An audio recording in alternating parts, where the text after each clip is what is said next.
زنا کی کیا حد ہے سزا کا؟ غیر شادی شدہ زانی یا زانیہ اس کی سزا 100 کوڑے، اور اگر کوئی الزام لگائے اور ثبوت پیش نہ کر سکے، 4 گواہ نہ لا سکے، تو قذف کی حد کیا ہے؟ 80 کوڑے۔ اس کے بعد اصل میں جو زنا کا سد باب کرنے کے لیے احکام ہے وہ آئے ہیں۔ یا ایھا الذین آمنوا لا تدخلوا بیوتا غیر بیوتکم حتی تستأنسوا وتسلموا علی اہلہا ذالکم خیر لکم لعلکم تذکرون۔ اہل ایمان ہرگز مت داخل ہو اپنے گھروں کے علاوہ کسی اور گھر میں جب تک کہ تم ان کے ساتھ مانوس نہ ہو جاؤ، اذن نہ لے لو، ان پر سلام نہ کرو، یہی تمہارے لیے خیر بہتر ہے۔ اس کے بعد تفصیل آئی ہے، اس میں اس وقت نہیں جا رہا ہوں۔ اگر کوئی شخص تمہارے گھر میں بغیر اجازت کے داخل ہو جائے اور تم اس کی سزا کے طور پر اس پر کنکریاں پھینکو اور اس کی آنکھ پھوٹ جائے کنکری سے، تو تم پر کوئی گناہ نہیں ہے۔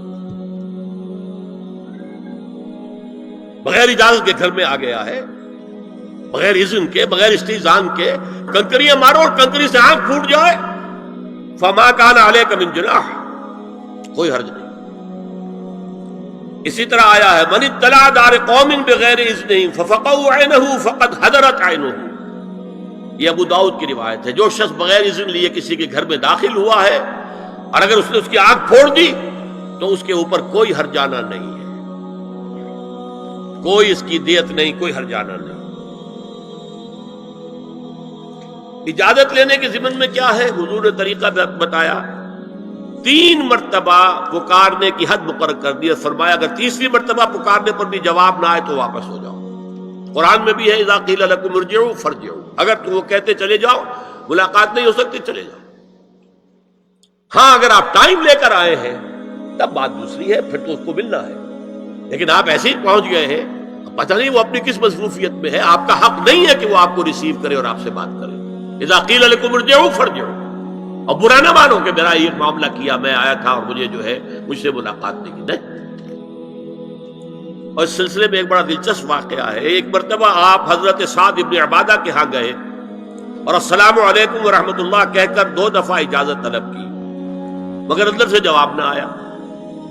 تیسری مرتبہ جواب نہ ملنے پر آپ واپس ہو گئے۔ حضرت سعد اندر سے دوڑ کر آئے اور عرض کیا یا رسول اللہ، میں آپ کی آواز سن رہا تھا مگر میرا جی چاہتا تھا کہ آپ کی زبان مبارک سے میرے لیے جتنی بار بھی سلام و رحمت کی دعا نکل جائے اچھا ہے، تیسری مرتبہ بھی آپ کہیں۔ پھر دوڑ کر آئے اور لپٹ گئے حضور سے صلی اللہ علیہ وسلم۔ یہ ہے استئذان کا معاملہ۔ اب آ رہی ہے اصل آیت، قل للمؤمنین یغضوا من ابصارہم ویحفظوا فروجہم ذالک ازکی لہم ان اللہ خبیر ما یصنعون وقل للمؤمنات یغضضن من ابصارہن ویحفظن فروجہن ولا یبدین زینتہن الا ما ظہر منها وَلْيَضْرِبْنَ بِخُمُرِهِنَّ عَلَى جُيُوبِهِنَّ وَلَا يُبْدِينَ زِينَتَهُنَّ إِلَّا لِبُعُولَتِهِنَّ أَوْ آبَائِهِنَّ أَوْ آبَاءِ بُعُولَتِهِنَّ أَوْ أَبْنَائِهِنَّ أَوْ أَبْنَاءِ بُعُولَتِهِنَّ أَوْ إِخْوَانِهِنَّ أَوْ بَنِي إِخْوَانِهِنَّ أَوْ بَنِي أَخَوَاتِهِنَّ أَوْ نِسَائِهِنَّ أَوْ مَا مَلَكَتْ أَيْمَانُهُنَّ أَوِ التَّابِعِينَ غَيْرِ أُولِي الْإِرْبَةِ مِنَ الرِّجَالِ أَوِ الطَّفْلِ الَّذِينَ لَا يَظْهَرُوا عَلَى عَوْرَاتِ النِّسَاءِ وَلَا يَضْرِبْنَ بِأَرْجُلِهِنَّ لِيُعْلَمَ مَا يُخْفِينَ مِنْ زِينَتِهِنَّ وَتُوبُوا إِلَى اللَّهِ جَمِيعًا أَيُّهَا الْمُؤْمِنُونَ لَعَلَّكُمْ تُفْلِحُونَ۔ یہ لمبی آیت ہے۔ اہل ایمان، اے نبی کہہ دیجئے اہل ایمان مردوں سے اپنی نگاہیں نیچی رکھا کریں اور اپنی شرمگاہوں کی حفاظت کریں، یہی ان کے لیے زیادہ پاکیزہ عمل ہے۔ ان اللہ خبیر بما یصنعون، اور جو کچھ وہ کر رہے ہیں اللہ اس سے واقف ہے۔ وقل للمؤمنات یغضضن من ابصارہن، اور مومن عورتوں سے بھی کہہ دیجئے کہ وہ اپنی نگاہیں جو ہیں نیچی رکھا کریں، ویحفظن فروجہن، اپنی شرمگاہوں کی حفاظت کریں، ولا یبدین زینتہن الا ما ظہر منہا، اور اپنی زینت کو ظاہر نہ کیا کریں سوائے اس کے کہ جو بالکل ظاہر ہو جائے، از خود ظاہر ہو۔ دیکھیے سب سے پہلے میں آپ کو بتا چکا ہوں کہ یہ گھر کے اندر کا پردہ ہے، نگاہیں نیچی رکھنا گھر کے مرد بھی اور گھر کی عورتیں، یہ کیوں کہا گیا؟ آج آپ کے علم میں نہیں ہوگا انسیسٹ کس قدر تیزی سے پھیل رہا ہے مغرب کے اندر۔ انسیسٹ کہتے ہیں باپ کا اپنی بیٹی سے ملوث ہو جانا، ماں کا اپنے بیٹے سے ملوث ہو جانا، بہن بھائیوں کا آپس میں زناکاری کرنا، یہ انسیسٹ کہلاتا ہے۔ اس وقت امریکہ میں سب سے زیادہ جو پریکٹس ہے وہ سائیکیٹرسٹ کی ہے، بڑی فیسیں ہیں، بڑی دوائیں ہیں، جو فارماسیوٹیکل انڈسٹری ہے اس میں بھی سب سے زیادہ فلرشنگ وہ دوائیں ہیں کہ جو ذہنی امراض کا، اور مجھ سے وہاں کئی سائیکیٹرسٹ نے کہا ذہنی امراض کا سب سے بڑا سبب انسیسٹ ہے۔ بیٹی سے زنا کیا ہے باپ نے، بیٹی کے دل پر جو داغ لگ گیا ہے اس کا دماغی توازن ٹھیک نہیں رہتا۔ بہن سے زنا کیا بھائی نے، اور یہ نہ سمجھیے کہ آپ کے ہاں نہیں ہو رہا، یہ وبا آ چکی ہے۔ کئی آپ نے اخبار میں پڑھا ہوگا بیٹی نے جا کر تھانے میں خبر دی کہ باپ نے میرے ساتھ یہ حرکت کی۔ یہ ساری چیزیں آج ہو رہی ہیں ہمارے، اس لیے کہ جب زنا کے جو دواعی ہیں، داعیات ہیں، جو زنا کی ترغیب ہے وہ پھیلی ہوئی ہوگی، عام ہوگی، تو راستے نکالے گا۔ گھروں میں مرد بھی اپنی نگاہیں نیچی رکھیں۔ کیا مطلب؟ باپ بھی اپنی بیٹی کو گھور کر نہ دیکھے، بیٹی بیٹی ہے، لڑکی ہے۔ جوان بھائی بھی اپنی جوان بہن کو گھور کر نہ دیکھا۔ نگاہیں نیچی رکھنا، یہ نگاہیں نیچی رکھنا بازار میں چلتے ہوئے نہیں ہے، وہ تو سوسائڈ ہو جائے گی، موت آ جائے گی، کوئی گاڑی آپ کو روک دے گی۔ یہ گھر کے اندر ہے، اور اس لیے ہے کہ بہرحال باپ مرد ہے، بیٹی عورت ہے۔ میں نے آپ کو فرائیڈ کی بات بتا دی ہے، وہ تو کہتا ہی ہے کہ باپ اگر محبت بھری نگاہ بیٹی پر ڈال رہا ہے اس میں سیکس ہے، سیکس کا جذبہ ہے۔ اگر ماں بیٹے پر محبت بھری نگاہ ڈال رہی ہے تو سیکس ہے، ایڈیپس کمپلیکس مشہور ہے اس کا۔ لیکن اپنی جگہ یہ ہے کہ باپ مرد ہے، بیٹی عورت ہے، بھائی مرد ہے، بہن عورت۔ لہذا گھروں کے اندر بھی اپنی نگاہوں کو نیچا رکھو۔ میں آپ کو قول سنا چکا ہوں مولانا فراہی کا، اصلاحی صاحب نے کہا جب مولانا فراہی نے مجھ سے یہ کہا کہ اصل میں سورہ احزاب میں گھر کے باہر کا پردہ ہے اور سورہ نور میں گھر کے اندر کا پردہ ہے، تو کہتے میری آنکھیں کھل گئی اور چابی مل گئی، کلید مل گئی ان آیات کو سمجھنے کی، ان کی اصل پس منظر کو، حقیقت کو جاننے کا راستہ کھل گیا۔ تو یہ جو ہے غض بصر، یہ باہر کے لیے نہیں ہے، یہ گھر کے اندر کے لیے۔ بیٹی کا آخر جوان ہو رہی ہے، اس کے سینے کے اوپر کچھ غبار آ رہا ہے، اس کو گھور کر مت دے، نگاہ نیچی کر۔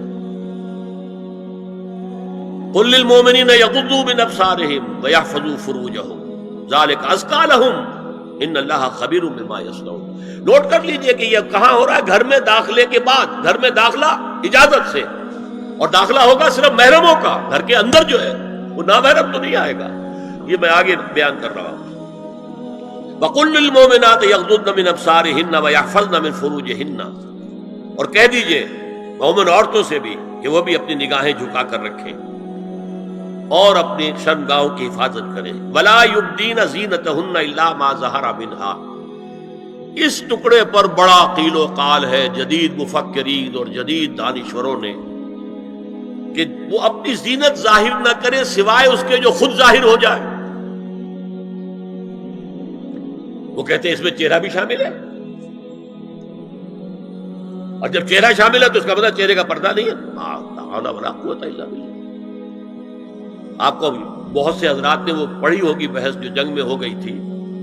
ایک صاحب وہ انسٹیٹیوٹ آف پالیسی اسٹڈیز اس کے اسکالر ہیں، ریسرچ کا، انہوں نے لکھ دیا کہ الا ما ظہر منہا میں چہرہ ظاہر ہے، شامل ہے، لہذا پردہ نہیں ہے۔ اور ارشاد احمد حقانی صاحب نے بھی زوردار اس کے اوپر جو ہے وہ تائید لکھ دی اور گویا کہ کہا کہ اب تو مسئلہ ہی طے ہو گیا، جب ایک ریسرچ اسکالر کہہ رہا ہے تو یہ مولوی بلاٹے جو کہتے پڑھتے ہیں کہ یہ عورت کا جو چہرے کا پردہ ہے، یہ تو بات ختم ہو گئی. The matter is closed. میں نے صرف ایک جواب دیا کہ اس شخص نے جو بڑا ریسرچ اسکالر تھا، پہلے یہ لکھا ہے کہ سورہ نور کی ان آیات میں سطر کے احکام آ رہے ہیں، تو پھر یہاں پردے کا چہرے کا معاملہ کیا ہو؟ سطر میں تو پردہ چہرہ شامل نہیں ہے. محرموں سے پردہ کیا ہے؟ محرموں سے، اس کا نام سطر ہے. عورت کا پورا جسم سطر ہے سوائے چہرے کی ٹکیا اور یہ ہاتھ اور یہ پاؤں، بس. کیا مطلب ہے؟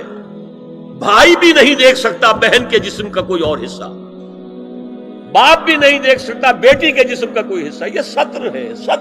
سطر محرموں سے پردہ ہے. اس سے آگے صرف شوہر یا حسب ضرورت طبیب، سرجن، بس. یہ محرموں کا پردہ.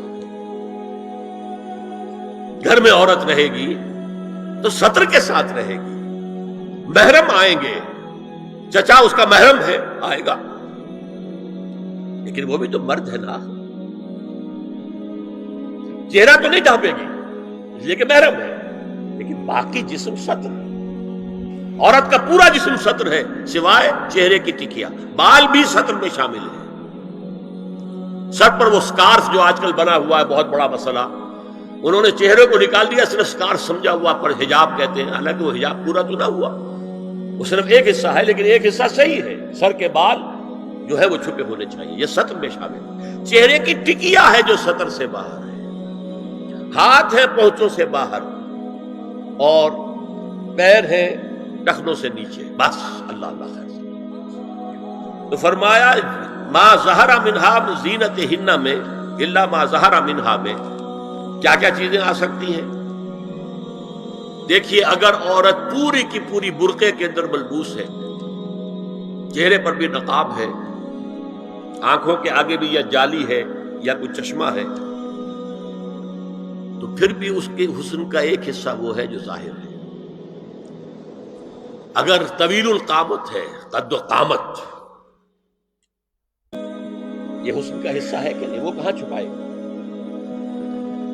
اور غالب نے جو شعر کہا ہے، تیرے سرو قامت سے ایک قد آدم قیامت کے فتنے کو کم دیکھتے ہیں. سرو قد عورت. اسی طرح جسم سے ڈول ہے، اکیرا بدن ہے، یہ تو نہیں چھپے گا. عورت موٹی ہے، کیسی ہے، جسم جو غیر متناسب ہے، یہ تو نہیں چھپے گا. متناسب ہے اعضاء، قداور ہے، اکیرا بدن ہے. یہ ہے وہ چیزیں کہ جو حجاب کے سلسلے میں ما ظہر منہا، یہاں ہو رہا ہے کہ جو سطر کے سلسلے میں ہے ما ظہر منہا، زینت کا، اور وہ چہرہ ہے. لیکن اب اس میں ایک اور بات ہے، وَلْيَضْرِبْنَ بِخُمُرِهِنَّ عَلَى جُيُوبِهِنَّ. یہ بھی گھر کے اندر کی بات ہو رہی ہے. چونکہ میں پہلے بتا چکا ہوں، جلباب ہوتا تھا جب گھر سے باہر نکلتی تھی عورت، تو وہ اپنی چادر لپیٹتی تھی اپنے گرد، چہرہ نہیں ڈھانپتی تھی. صرف چہرے کا حکم دیا گیا اس کے ضمن میں. وہ سورہ احزاب کی آیت ہے، وہ رہ گئی، میں بیان کروں گا. اور خمار اوڑھنی ہوتی تھی جو گھر میں اوڑھتی تھی. گھر میں ظاہر بات ہے کہ جلباب تو نہیں لیا جا سکتا، آخر گھر کا کام کاج کرنا ہے، ہلکی سی اوڑھنی تو وہ گھر میں. لیکن فرمایا وَلْيَضْرِبْنَ بِخُمُرِهِنَّ عَلَى جُيُوبِهِنَّ، اور انہیں چاہیے کہ اپنی اوڑھیوں کے، بکل اوڑھنیوں کے اپنے سینوں کے اوپر، گریبانوں کے اوپر بھی مار لیا کریں، تاکہ یہ سینے کے جو ابھار ہیں ان کو ایک ایڈیشنل کور ملتا ہے. هي الحلقات تحفظني بآيات من القرآن، هي الحلقات تملأني بحب المصطفى العدنان، هي الحلقات تحفظني